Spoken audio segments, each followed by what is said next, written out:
حقیقت صرف خبر نہیں، اسلام، تاریخ اور دنیا کے حیران کن حقائق مستند معلومات کے ساتھ صرف ایک چینل پر، شیر انفو ٹی وی۔ بسم اللہ الرحمن الرحیم۔ شیر ٹی وی کے معزز دوستوں، میں ہوں ارشد شیر اور تمام دوستوں کو السلام علیکم ورحمۃ اللہ۔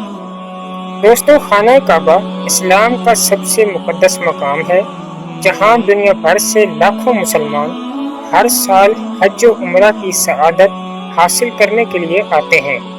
مسلمان دنیا کے ہر کونے سے نماز کے دوران اسی کی طرف رخ کرتے ہیں، جسے قبلہ کہا جاتا ہے۔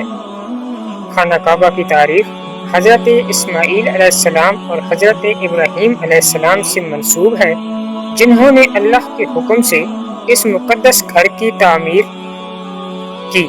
صدیوں سے خانہ کعبہ مسلمانوں کے لیے عبادت گاہ، اتحاد اور اللہ کی بندگی کی علامت رہا ہے۔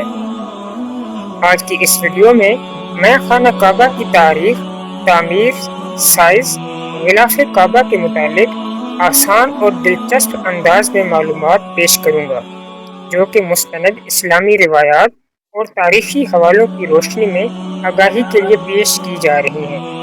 امید کرتا ہوں کہ یہ مواد آپ کے لیے بہت مفید ثابت ہوگا، تو آئیے چل کر دیکھتے ہیں۔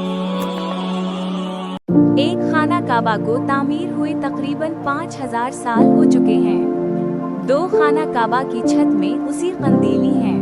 3 خانہ کعبہ 5 پہاڑوں کے پتھروں سے تعمیر کیا گیا ہے۔ 4 خانہ کعبہ کی عمارت کی بلندی 49 فٹ ہے۔ 5 اس کی مشرقی دیوار کی لمبائی 38 فٹ اور 18 انچ ہے۔ 6 اس کی شمالی اور جنوبی دیوار کی لمبائی 32 فٹ ہے۔ 7 اس کی کرسی زمین سے 4 فٹ اور 6.6 انچ بلند ہے۔ 8 اس کے دروازے کی لمبائی 4 فٹ اور 6.6 انچ ہے۔ 9 حجرہ اسود خانہ کعبہ کی جنوب مشرقی سمت میں نصب ہے۔ 10 خانہ کعبہ کی اونچائی 54 فٹ 9 انچ ہے۔ 11 خانہ کعبہ کا پہلا دروازہ اسد حمیری نے تعمیر کیا۔ 12 خانہ کعبہ کے دروازے میں 300 کلو گرام سونا استعمال ہوا ہے، جبکہ اس کی موجودہ تعمیر 1996 میں ہوئی۔